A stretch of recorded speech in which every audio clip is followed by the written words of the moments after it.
Music from the Jonas Brothers featuring Marshmallow and Leave Before You Love Me. Coming up, Icehouse, Miss Divine, and also Mercy Me. It is time for us to go to a look at agriculture, and today it is not ag, it's forestry.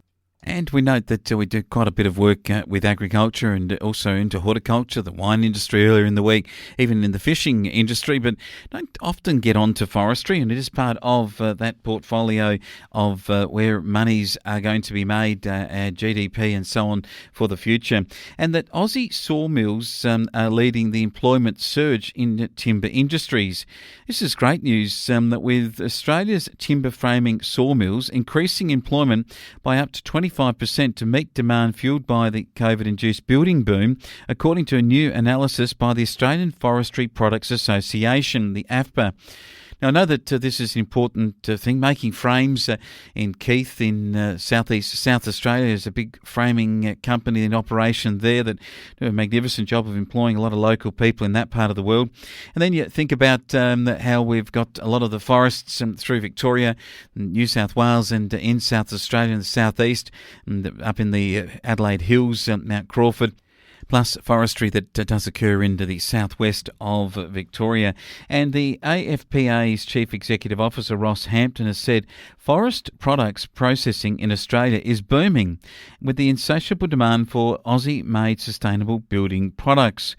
And this has become particularly important because back when the OECD Global Trends Report was released, and that this was looking at 2019 through to 2024, they believed that timber processing employment would drop by 18%. Yet here in Australia, it appears that we could be up as high as 25% more as a result of what has been a massive injection into building through possibly a lot of projects going ahead. When we had the JobKeeper on, a lot of folk were at home, and so they did renovations and begun to, take advantage of the time that they had, and maybe getting a builder or a plumber or others in to help subcontract projects that are going in. New housing developments, a lot of investment into young people getting their first home. These are the sorts of things that have created this building boom. And with that in mind, the Australian Forest Products Association is right on this, and they're pretty happy about it. They have also looked at a recent opinion poll. It's confirmed that the overwhelming proportion of Australians want Australian-grown trees to meet their housing needs.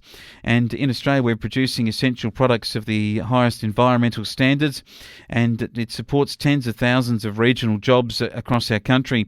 And replanting our plantations and completely revegetating and harvesting native forests under the law is the agency of our forests and those that work in them.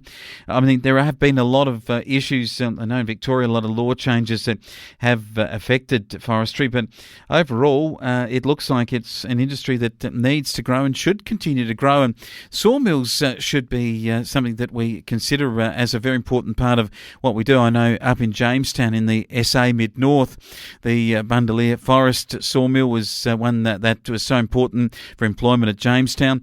And where state governments tend to not realise that if they don't have a part to play in keeping these sawmills, then suddenly we find that we don't have the timber, and all of a sudden building costs go up. So it's incumbent on governments to manage this properly and ensure that we keep sawmills open, and that the productivity of them in particular grows, and that we keep planting forests in the regions where forests grow in order to serve those sawmills. I mean, government plays a really important role in planning these things, and if we get that wrong at the governmental level, then suddenly everyone says, oh, we'll have to import more timber in from overseas, and then we've got these issues with this particular insect that's inside one of the timbers, and it could, if it gets out, affect our flora and fauna and all of that. And people quite often just simply don't recognise how important it is to grow it here, protecting our own industry, protecting the sawmills and the jobs in our towns, and then also the agency of how that is in an environmentally friendly and an environmentally sustainable way.